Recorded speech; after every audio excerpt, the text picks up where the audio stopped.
तो हमारे पास endomembrane system का पार्ट हो गया। एंडोमेम्ब्रेन सिस्टम में क्या था? एंडोप्लाज्मिक रेटिकुलम, एंडोप्लाज्मिक रेटिकुलम हमने पढ़ लिया। नेक्स्ट क्या था? गोल्गी बॉडी, गोल्गी बॉडी हमने पढ़ ली। उसके बाद क्या था? लाइसोसोम, लाइसोसोम पढ़ लिया। अब लास्ट यहाँ पे जो बचे हुआ है वो कौन सा आपके पास? वैक्यूल। ठीक है, लास्ट हमारे पास जो यहाँ पे ऑर्गेनेल है वो कौन है? यहाँ पे वैक्यूल है।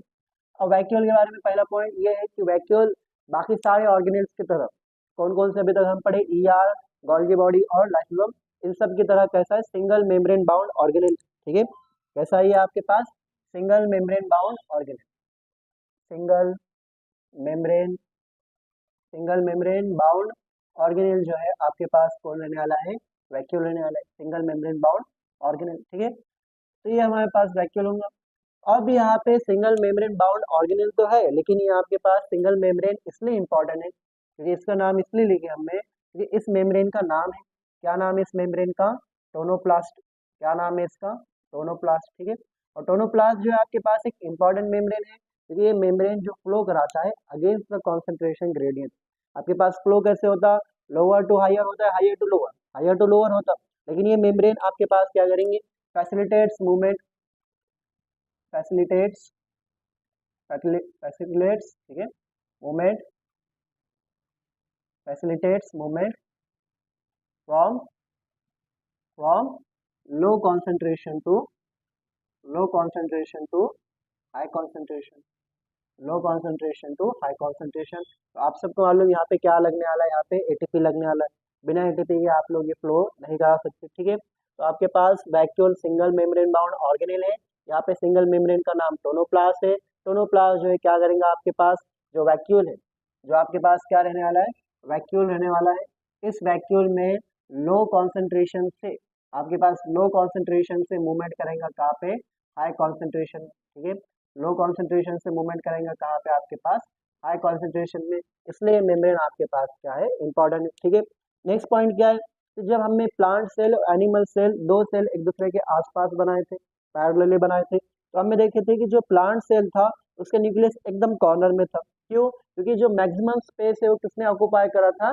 वैक्यूल में। ठीक है, तो यहाँ पे हम लिखेंगे next point, vacuole occupies, it occupies, it occupies 9 up to 90%, up to 90% volume of cell, up to 90% volume of cell. ठीक है, एक सेल का जो स्पेस है, कितना स्पेस?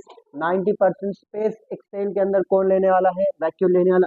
अगर आपने एक प्लांट सेल बनाए तो प्लांट सेल के अंदर मैक्सिमम स्पेस कौन लेगा? वैक्यूल लेगा। ठीक है, तो ये आपके पास है स्टोर्स। ठीक है, ये क्या करेंगे? आपके पास स्टोर्स, स्टोर्स क्या स्टोर करेंगे? वाटर स्टोर करेंगे। ठीक है, सैप स्टोर करेंगे। ठीक है, अब सैप क्या होगा आपके पास? सैप जो है आपके पास होता है सल्यूट। ठीक है, क्या रहने वाला है आपके पास? सल्यूट। ठीक है, सैप सल्यूट या आप आयंस कह सकते हैं। ठीक है, और जो है क्या करेंगे? एक्सक्रीटरी सब्सटेंस, एक्सक्रीटरी सब्सटेंस को भी जो है क्या करेंगे? आपके पास स्टोर करेंगे। ठीक है, और आपके पास पिगमेंट स्टोर करेंगे। कौन सा पिगमेंट?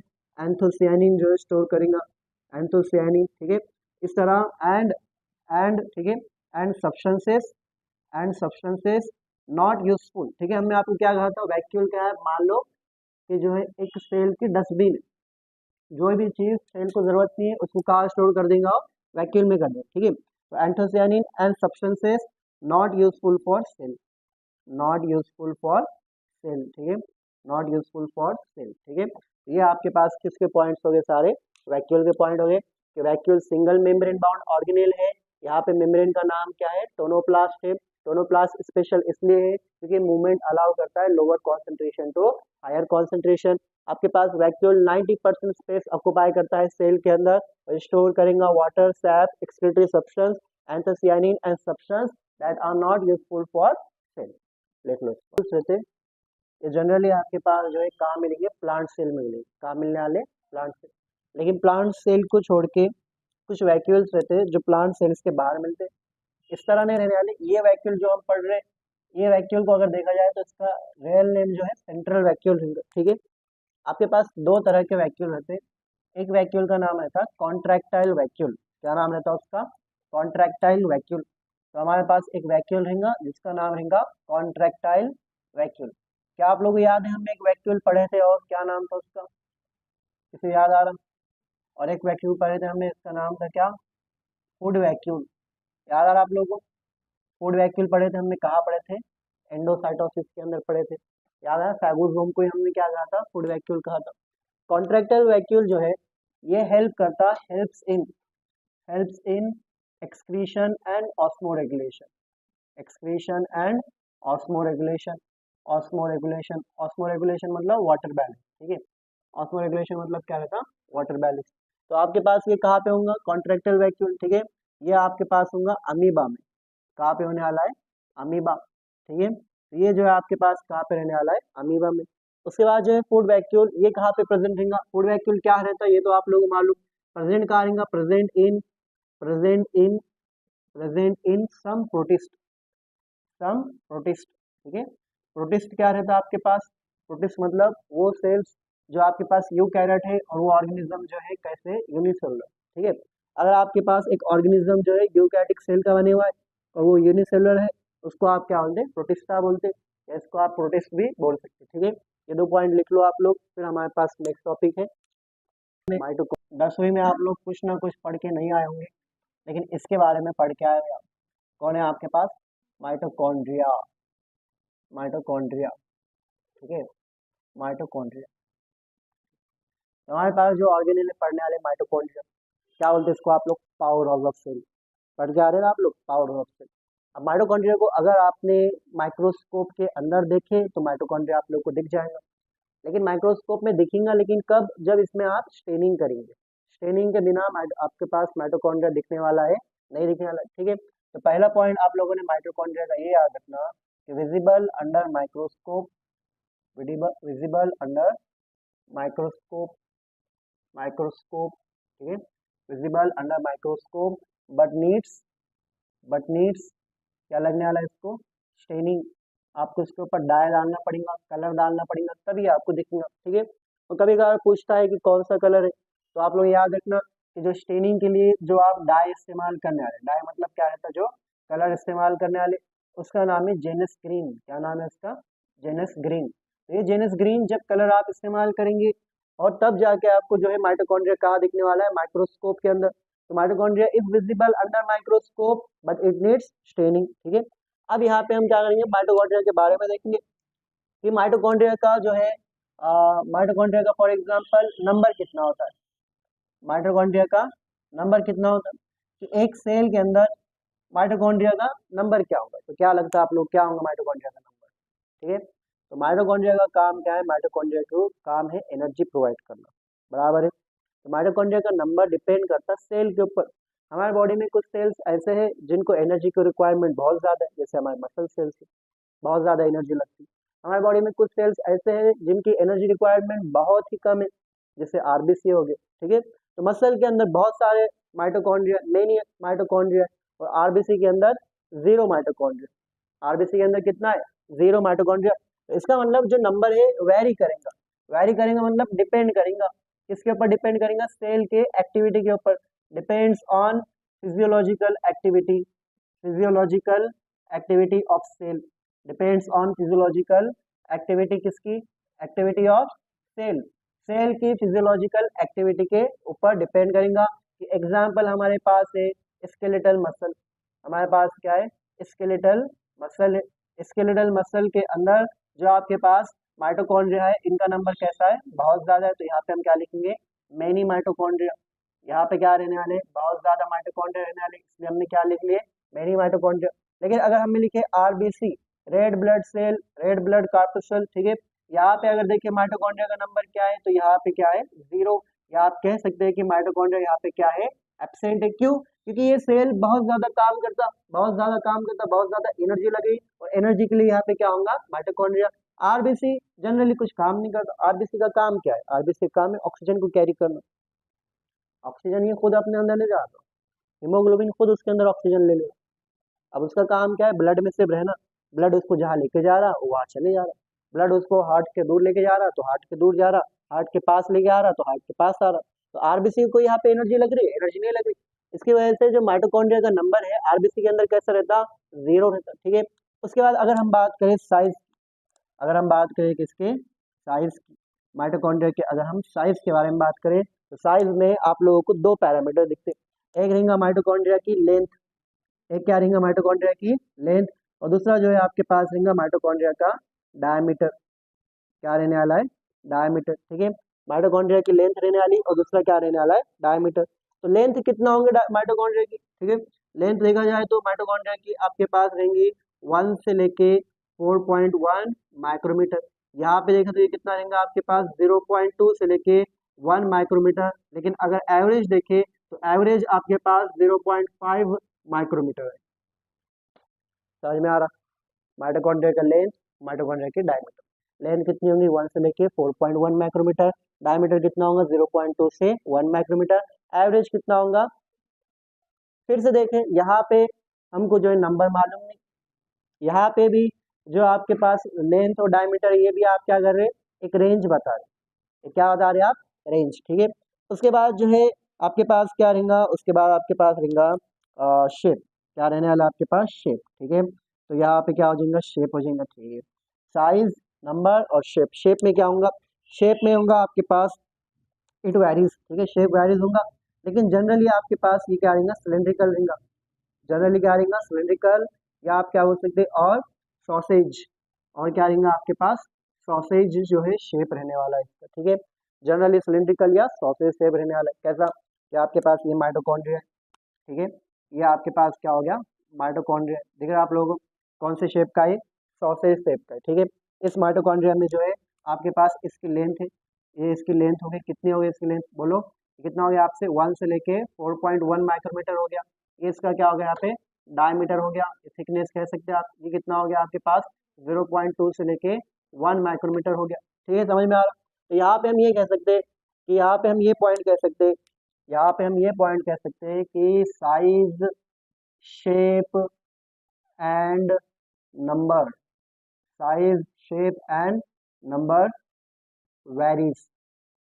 ठीक है, साइज शेप और नंबर क्या रहेगा, वेरी करेगा। ठीक है, सॉसेज, ठीक है, सॉसेज, तो कंसिडर करो कि आप ये क्या है, ये क्या है, सॉसेज, ये क्या है, सॉसेज।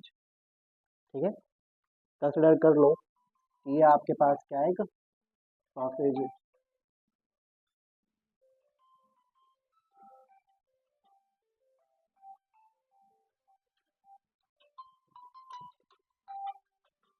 ठीक है, तो यहाँ पे हमने क्या बना दिया, माइटोकॉन्ड्रिया, क्या बना दिया यहाँ पे हमने, माइटोकॉन्ड्रिया। अभी माइटोकॉन्ड्रिया के अंदर जो स्पेस है, माइटोकॉन्ड्रिया के अंदर जो स्पेस है, इस स्पेस को आप कहते हैं लुमेन, क्या कहते हैं इसको आप, लुमेन। अब जो है आपके पास माइटोकॉन्ड्रिया में एक नई लेयर आएगी, माइटोकॉन्ड्रिया में आपके पास एक नई लेयर आएगी, इस लेयर को जो है आप कहेंगे inner mitochondrial membrane. Inner mitochondrial membrane जो लूमेन है, उस लूमेन को कितने पार्ट में डिवाइड कर दिया, दो पार्ट में। एक इनर माइटोकॉन्ड्रियल मेम्ब्रेन के बाहर वाला पार्ट, पहले क्या था, सिर्फ एक ही स्पेस था, inner mitochondrial space, inner mitochondrial membrane आने की वजह से एक बाहर वाला पार्ट हो गया और दूसरा कौन सा पार्ट हो गया आपके पास, अंदर वाला पार्ट हो गया। ठीक है, तो आप लोग याद रखना कि inner mitochondrial membrane divides lumen into two parts. एक आपके पास आउटर पार्ट रहता है जिसको हम कहते हैं आउटर कंपार्टमेंट, और जो इनर पार्ट रहेगा उसको हम क्या कहेंगे, इनर कंपार्टमेंट। ठीक है, साथ ही साथ हमको ये भी मालूम है कि इनर कंपार्टमेंट का नाम क्या है, क्या नाम है उसका, मैट्रिक्स, क्या कहते हैं उसको हम, मैट्रिक्स। ठीक है, अगर आप देखेंगे कि जो आपके पास है, जो आपके पास मेम्ब्रेन है वो इन साइड में फोल्ड हुई, दिख रहा है आप लोगों को, जो इनर मेम्ब्रेन है उसने क्या करे, यहाँ पे फोल्डिंग करे हुए। तो जो इनर मेम्ब्रेन के फोल्डिंग है इसको नाम देते हैं आप क्रिस्टे, क्या नाम देते हैं इसको आप, क्रिस्टे या क्रिस्टी नाम देते हैं। ठीक है, ये क्या करते हैं, सरफेस एरिया बढ़ाते हैं, क्या करेंगे, सरफेस एरिया बढ़ाएंगे। ठीक है, तो यहाँ पे हमने क्या कहा, इनर मेम्ब्रेन ने लुमेन को दो कंपार्टमेंट में डिवाइड करा, आउटर कंपार्टमेंट और इनर कंपार्टमेंट। इनर मेम्ब्रेन ने इन फोल्डिंग करा, इस इन फोल्डिंग का नाम क्या रहने वाले, क्रिस्टी नाम रहने, क्या नाम रहने वाले, क्रिस्टी। ठीक है, तो सबसे पहले हमारे पास ये वाली मेम्ब्रेन है। ठीक है, सबसे पहले हमारे पास क्या है, ये वाली मेम्ब्रेन है, क्या नाम है इस मेम्ब्रेन का, इस मेम्ब्रेन का नाम क्या है, इसका नाम है आउटर मेम्ब्रेन। ये क्या है आपके पास, आउटर मेम्ब्रेन। आउटर मेम्ब्रेन के लिए आप लोगों ने याद रखना कि दोनों मेम्ब्रेन परमिएबल है, लेकिन जो आउटर मेम्ब्रेन रहती है ये आपके पास मोर परमेबल है। ये कैसे रहने वाली है आपके पास? मोर परमिएबल रहने वाली है। कौन सी मेम्ब्रेन? आउटर मेम्ब्रेन, ठीक है। उसके बाद जो है आपके पास अंदर वाली साइड की मेम्ब्रेन, ठीक है। फिर आपके पास ये मेम्ब्रेन है, इस मेम्ब्रेन का नाम क्या है बोलो? इस मेम्ब्रेन का नाम क्या है? Inner membrane. क्या नाम है इसका? Inner membrane. अब इनर माइटोकॉन्ड्रियल मेम्ब्रेन भी कह सकते हैं इसको आप, और इनर मेम्ब्रेन भी कह सकते हैं। मालूम है इतना आप लोगों को? ये आपके पास कैसे रहने वाली? Less permeable. कैसे रहने वाले आपके पास? ये लेस परमिएबल रहने वाली, ठीक है। तो आपके पास दो मेम्ब्रेन हो गए। एक आपके पास हो गए इनर माइटोकॉन्ड्रियल मेम्ब्रेन, जिसको आप इनर मेम्ब्रेन भी कहेंगे, और दूसरे रहेंगे आपके पास आउटर मेम्ब्रेन, जिसको आप क्या कहेंगे? Outer mitochondrial membrane. समझ में आ गया इतना? ठीक है। उसके बाद जो है हमारे पास ये वाला पार्ट है, ठीक है। उसके बाद हमारे पास ये वाले पार्ट है। इनको क्या नाम दिए थे हमने? इसको हमने क्या कहा था? क्रिस्टी। क्या कहा था इसको हमने? क्रिस्टी, ठीक है क्या? ये आपके पास, ये आपके पास इनफोल्डिंग है, ठीक है। Infolding of inner membrane, infolding of inner membrane, ये जो है आपके पास क्या है? क्रिस्टी है, ठीक है। और ये काम क्या करता है? ये आपके पास सरफेस एरिया बढ़ाने वाला है। ये काम क्या करने वाला है? आपके पास सरफेस एरिया बढ़ाने वाला, ठीक है। अगर आप लोगों को याद होगा तो जो इनर मेम्ब्रेन है, इनर मेम्ब्रेन में यहाँ पे ग्रुप ऑफ प्रोटीन रहते हैं, जिसको आप क्या कहते हैं? कॉम्प्लेक्स। ये कॉम्प्लेक्स की प्रोटीन रहते हैं, ग्रुप ऑफ प्रोटीन, ठीक है। याद है आप लोगों को क्या नाम था इन ग्रुप ऑफ प्रोटीन का?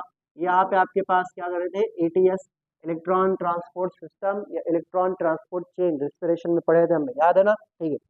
उसके बाद जो है हमारे पास ये वाला स्पेस है, ठीक है। ये जो स्पेस है, स्पेस का नाम क्या है बोलो? Right, inner mitochondrial inter membrane space. दूसरा नाम क्या है इसका? Peri mitochondrial space. क्या नाम है इसका? Peri mitochondrial space, peri mitochondrial space इसको आप कह सकते हैं। तो दूसरा क्या नाम दे सकते हैं इसको आप? Inter membrane space. क्या नाम दे सकते हैं इसको आप? Inter membrane space. इंटर मतलब बिटवीन, किसके बिटवीन? मेम्ब्रेन के बीच में, तो इसका नाम क्या होगा? Inter membrane space. और यही स्पेस को आपने क्या नाम दिए थे जब इनर मेम्ब्रेन ने दो पार्ट में डिवाइड करा था? तो इसको क्या कहा था आपने? Outer compartment. और इसको क्या कहा था आपने? Inner compartment. यही क्या है आपके पास? यही क्या है आपके पास? आउटर कंपार्टमेंट है। यही क्या है आपके पास? आउटर कंपार्टमेंट है आपके पास, ठीक है। समझ में आ गया? और जो आपके पास बीच में जो आपके पास पूरा स्पेस है, इसका नाम क्या है? इसको क्या कहते हैं आप? मैट्रिक्स कहते हैं, ठीक है। किससे भरे हुआ रहता है ये? होमोजीनस सब्सटेंस से। किससे भरा रहता है आपके पास? होमोजीनस सब्सटेंस से भरा रहता है। होमोजीनस सब्सटेंस से जो है आपके पास फिल्ड रहेगा। होमोजीनस सब्सटेंस से ये क्या रहने वाला है आपके पास? फिल्ड रहने वाला है, ठीक है। तो इसको आपने आउटर कंपार्टमेंट कहा था, तो ये क्या हो जाएगा आपके पास? बोलो, ये क्या हो जाएगा आपके पास? इनर कंपार्टमेंट हो जाएगा। ये आपके पास क्या हो जाएगा? इनर कंपार्टमेंट हो जाएगा। समझ में आ रहा? ठीक है। इसके बाद जो है यहाँ पे अंदर जो है आपके पास एक डीएनए का मॉलिक्यूल रहता है। कितने डीएनए के मॉलिक्यूल रहते हैं? एक। सिंगल डीएनए का मॉलिक्यूल रहता है। और ये डीएनए का मॉलिक्यूल कैसा रहता है? Double standard. कैसा रहता है? डबल स्टैंडर्ड, ठीक है। तो आपके पास ये क्या हो गया? डीएनए का मॉलिक्यूल हो गया। ये क्या हो गया आपके पास? डीएनए का मॉलिक्यूल हो गया। ये कैसा आपके पास? सिंगल है, मतलब एक ही है। और साथ ही साथ कैसा आपके पास? डबल स्टैंडर्ड है। ये कैसा आपके पास? डबल स्टैंडर्ड है। डबल स्टैंडर्ड, इसको इस तरह लिखते हैं डीएस, ठीक है, डबल स्टैंडर्ड। और साथ ही साथ दिखने में कैसा आपके पास? ये सर्कुलर है। अब हम सबको मालूम, अगर डीएनए का मॉलिक्यूल है तो डीएनए के ट्रांसक्रिप्शन से क्या बनता? आरएनए। आरएनए बनता, तो आरएनए को जब रीड करेंगे तो क्या बनेगा? प्रोटीन। प्रोटीन को रीड करना है तो प्रोटीन रीड करने के लिए प्रोटीन बनाने के लिए कौन लगता है? राइबोसोम लगता है। तो इसका मतलब यहाँ पे कौन रहने वाला है? यहाँ पे राइबोसोम रहने वाला है। तो यहाँ पे आपके पास इस तरह जो है क्या रहने वाले हैं? राइबोसोम रहने वाले। क्या रहने वाले? राइबोसोम, ठीक है। तो ये आपके पास क्या होगा? ये आपके पास राइबोसोम रहेगा। लेकिन ये राइबोसोम कैसा रहने वाला आपके पास? 70S रहने वाला। एंडोप्लाज्मिक रेटिकुलम में रफ एंडोप्लाज्मिक रेटिकुलम के पास भी राइबोसोम था, लेकिन वो कैसा था? 80S था, ठीक है। वो साइटोप्लाज्म में, याद रखो, अगर एक सेल है यूकैरियोटिक सेल, तो यूकैरियोटिक सेल के साइटोप्लाज्म में हमेशा कौन सा है? 80S। उसके साइटोप्लाज्म में बाहर से क्या है? आरईआर का बाहर से है ना, तो बाहर से इसलिए वो क्या रहने वाला है? 80S, ठीक है। लेकिन कोई और ऑर्गेनेल के अंदर है तो वो क्या रहने वाला है आपके पास? 70S, ठीक है। फिर हमने क्या कहा आपको कि डीएनए से आपके पास क्या बनेगा? डीएनए से आपके पास क्या बनेगा? आरएनए। तो आपके पास क्या हो गया? यहाँ पे आरएनए मॉलिक्यूल्स हो गए। ये क्या हो गया आपके पास? आरएनए मॉलिक्यूल्स हो गए, ठीक है। ये क्या हो गया आपके पास? आरएनए मॉलिक्यूल्स हो गए। जब आरएनए मॉलिक्यूल्स को राइबोसोम रीड करेगा तो आपके पास क्या बन जाएगा? तो आपके पास क्या बनेगा? बोलो, क्या बनेगा आपके पास? प्रोटीन बनेगा। तो यहाँ पे क्या हो जाएगा? आपके पास प्रोटीन हो जाएगा, ठीक है। ये क्या हो गया आपके पास? माइटोकॉन्ड्रिया हो गया। तो माइटोकॉन्ड्रिया में क्या हमने कहा, एक स्पेस था, उसको लुमेन कहा।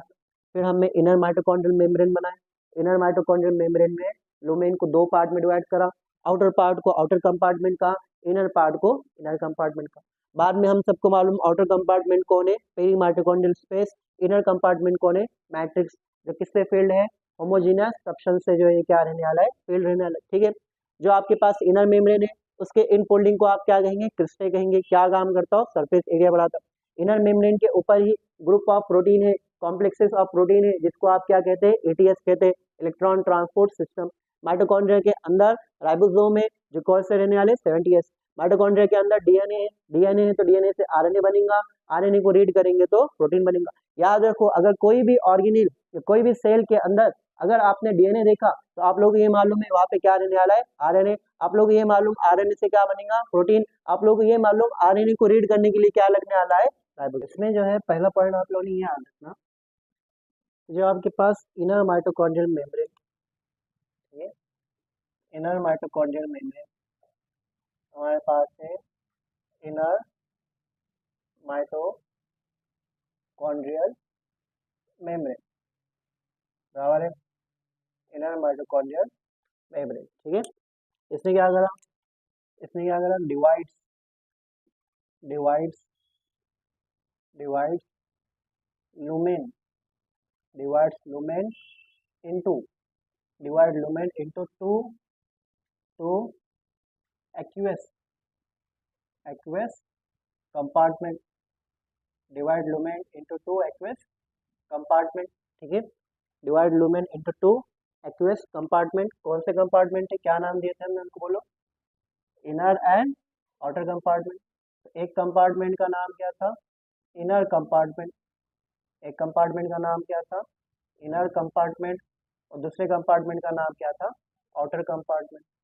Outer compartment outer compartment. ठीक है, तो एक का नाम इनर कंपार्टमेंट था, दूसरे का नाम क्या था, आउटर कंपार्टमेंट। तो हम सबको मालूम इनर कंपार्टमेंट कौन है, यहाँ पे कौन है, यहाँ पे मैट्रिक्स। ठीक है, और आउटर कंपार्टमेंट कौन है, यहाँ पे पेरी माइटोकॉन्ड्रियल स्पेस। ठीक है, कौन है, पेरी माइटोकॉन्ड्रियल स्पेस। ठीक है, साथ ही साथ जो है इनर माइटोकॉन्ड्रियल मेम्ब्रेन जो है आपके पास, इसके पास क्या रहने वाला है, एटीएस रहने वाला है, इलेक्ट्रॉन ट्रांसपोर्ट सिस्टम, जो आपके पास रिस्पॉन्सिबल है किसके लिए, oxidative oxidative oxidative phosphorylation oxidative phosphorylation. ठीक है, ऑक्सीडेटिव फॉस्फोराइलेशन के लिए रिस्पॉन्सिबल है कौन, एटीएस। ठीक है, तो ये किसके बारे में पॉइंट हो गया आपके पास, इनर माइटोकॉन्ड्रियल मेम्ब्रेन, दो काम करा। ठीक है, सेकंड आप लोग याद रखना कि both both inner inner and outer membrane, both inner and outer membrane, ठीक है, both inner membrane and outer membrane have their own specific have their own specific their own specific enzymes their own specific enzymes enzymes for their function ठीक है, तो आप लोग याद रखना कि इनर मेम्ब्रेन और आउटर मेम्ब्रेन डिफरेंट है स्ट्रक्चरली भी और फंक्शनली, क्योंकि उनके पास डिफरेंट टाइप ऑफ एंजाइम्स है उनके फंक्शंस के लिए। देखो फिर से क्या लिखा हुआ है, both inner and outer membrane have their own specific enzymes for their function, जिसकी वजह से स्ट्रक्चरली और फंक्शनली दोनों मेम्ब्रेन एक दूसरे से क्या है, डिफरेंट है। एग्जाम में स्टेटमेंट में कहा कि माइटोकॉन्ड्रिया के दोनों मेम्ब्रेन एक दूसरे से स्ट्रक्चरली और फंक्शनली दोनों में डिफरेंट है, तो आपके पास आंसर क्या रहेगा, यस सही है, क्योंकि उनके पास क्या है, स्पेसिफिक एंजाइम्स है उनके फंक्शन के लिए। ठीक है, अगर हम बात करें यहाँ पे, ये तो आपके पास मेम्ब्रेन्स के बारे में हो गया। ठीक है, अगर हम बात करें मैट्रिक्स के बारे में, ठीक है, अगर हम बात करें मैट्रिक्स के बारे में, तो मैट्रिक्स में क्या क्या हो रहा है, मैट्रिक्स में क्या क्या है और मैट्रिक्स में क्या क्या हो रहा है। ठीक है, मैट्रिक्स आपके पास लोकेशन है, मैट्रिक्स आपके पास लोकेशन है, किसके लिए, कुछ रिएक्शंस के लिए। याद करो कौन से रिएक्शंस थे जो मैट्रिक्स में हो रहे थे, right, Krebs cycle and links reaction. ठीक है, क्रेब्स साइकिल और लिंक्स रिएक्शन। ठीक है, sorry, Krebs cycle and link reaction. एक आपके पास लिंक रिएक्शन थी और दूसरा क्या था आपके पास, क्रेब्स साइकिल। यहाँ पे क्या हो रहा था आपके पास मैट्रिक्स में, और एटीएस कहाँ पे हो रही थी, इनर माइटोकॉन्ड्रियल मेम्ब्रेन में। ठीक है, मैट्रिक्स के अंदर ही जो है आपके पास क्या है, single circular double standard DNA, single circular double standard DNA, single circular double standard DNA जो कहाँ पे था आपके पास, मैट्रिक्स के अंदर ही था। और बोलो क्या था मैट्रिक्स में, बोलो राइबोसोम में, मैट्रिक्स में राइबोसोम है। और राइबोसोम का साइज क्या है, बोलो राइबोसोम का साइज क्या है, 70s। ठीक है, और मैट्रिक्स में डीएनए। ठीक है, हम सबको मालूम डीएनए से क्या बनने वाला, डीएनए से आरएनए बनेगा। ठीक है, और आरएनए से जो है आपके पास क्या बनेगा, आरएनए से क्या बनेगा आपके पास, प्रोटीन बनेगा। ठीक है, आरएनए से प्रोटीन बनने वाला है। ठीक है, किसकी हेल्प से, यहाँ पे किसकी हेल्प से, राइबोसोम की हेल्प से, किसकी हेल्प से, राइबोसोम की हेल्प से। इसका मतलब यहाँ पे क्या होने वाला है, यहाँ पे आरएनए मॉलिक्यूल से, मतलब यहाँ पे क्या है, आरएनए मॉलिक्यूल से। ठीक है, और साथ ही साथ यहाँ पे आरएनए मॉलिक्यूल से जिनको रीड करके क्या होने वाला है, यहाँ पे प्रोटीन सिंथेसिस होने वाला है। क्या होने वाला है, प्रोटीन सिंथेसिस। ठीक है, समझिए इतना। अगर हम बात करें फंक्शंस ऑफ माइटोकॉन्ड्रिया, ठीक है, अगर हम बात करें फंक्शंस ऑफ माइटोकॉन्ड्रिया, फंक्शंस, ठीक है, of mitochondria, functions of mitochondria क्या होंगे फंक्शन माइटोकॉन्ड्रिया के, तो माइटोकॉन्ड्रिया का फंक्शन क्या है, एनर्जी प्रोडक्शन। ठीक है, और एनर्जी प्रोडक्शन के लिए वो क्या करता है आपके पास, एरोबिक रेस्पिरेशन, क्या करता है आपके पास, एरोबिक रेस्पिरेशन, जिसकी वजह से वो क्या करेगा, एटीपी सिंथेसिस करेगा। और एटीपी सिंथेसिस करता है, इसलिए जो है यहाँ पे इसको आप क्या कहते हैं, power house of cell, power house of cell किसको कहते हैं आप लोग, माइटोकॉन्ड्रिया को, पावर हाउस ऑफ सेल किसको कहने वाले, माइटोकॉन्ड्रिया। ठीक है, यहाँ पे आप लोगों ने याद रखना, यहाँ पे आप लोगों ने याद रखना एक नोट, क्या याद रखना आप लोगों ने, नोट। ठीक है, कि mitochondria is semi autonomous, mitochondria, mitochondria is semi autonomous, इसका मतलब क्या होगा, सेमी ऑटोनोमस। इसका मतलब क्या होगा, देखो इसका मतलब ये है कि एक सेल के अंदर सारे ऑर्गेनेल्स कंप्लीटली डिपेंडेंट रहते हैं न्यूक्लियस के ऊपर, जो न्यूक्लियस बोला वो सुनना पड़ेगा। लेकिन जो आपके पास एक सेल में हमारे पास माइटोकॉन्ड्रिया कंप्लीटली डिपेंडेंट नहीं है, सेमी ऑटोनोमस, ऑटोनोमस मतलब क्या रहता है, ऑटोमेटिकली, खुद से, राइट। तो ये आपके पास क्या है, कंप्लीटली डिपेंडेंट नहीं है किसके ऊपर, न्यूक्लियस के ऊपर। क्यों, क्योंकि इसके पास खुद का क्या है, खुद का क्या है, डीएनए। इसका मतलब ये खुद के प्रोटीन बना सकता, न्यूक्लियस के ऊपर डिपेंड नहीं है कि न्यूक्लियस ने प्रोटीन बना के देना तभी इसको प्रोटीन मिलेगा। ये क्या करेगा, खुद से क्या करेंगे, अपना प्रोटीन बनेगा, बराबर है। इसलिए क्या है, सेमी ऑटोनोमस। ठीक है, माना जाता है कि जो माइटोकॉन्ड्रिया है ये पहले एक ऑर्गेनिज्म था जिसने एक सिम्बायोटिक एसोसिएशन बनाया दूसरे सेल के। देखो बहुत बहुत साल पहले, आज से लाखों करोड़ों साल पहले एक सेल था और एक दूसरा सेल था। ठीक है, ये जो सेल है ये बड़ा वाला सेल है, ये सेल ने क्या करा, इसको अपने अंदर ले लिया, ये वाले सेल को। अब ये कौन सा सेल है, मान लो प्रोकैरियोटिक सेल है। प्रोकैरियोटिक सेल के बारे में क्या क्या पॉइंट्स रहते हैं कि प्रोकैरियोटिक सेल का डीएनए के पास कवरिंग नहीं रहती, क्या माइटोकॉन्ड्रिया के डीएनए के पास कवरिंग है, नहीं है। प्रोकैरियोटिक सेल के अंदर जो राइबोसोम रहता है वो 70S रहता, क्या माइटोकॉन्ड्रिया के अंदर जो राइबोसोम है 70S है, हाँ। तो एक वक्त ऐसा था कि माइटोकॉन्ड्रिया खुद एक लिविंग ऑर्गेनिज्म था, एक प्रोकैरियोटिक सेल था जिसने क्या करा, एसोसिएशन बनाया एक आपके पास यूकैरियोटिक सेल के साथ, अब यहाँ पे ले रहा है, उसके लिए काम कर रहा है, उसके बदले में ये जगह प्रोवाइड कर रहा है और जो है आपके पास जो है इसको फूड प्रोवाइड कर। ठीक है, कैसे डिवाइड करेंगे, डिवाइड्स बाय फ्यूजन। ठीक है, माइटोकॉन्ड्रिया कैसे डिवाइड्स करता, डिवाइड्स बाय फ्यूजन। ठीक है, divides bye fusion, sorry fission, divides bye fission. ठीक है, बाइनरी फिजन के थ्रू डिवाइड करता, लिख लो इसको आप लोग। तो यहाँ पे माइटोकॉन्ड्रिया हमारे पास कंप्लीट हो गया।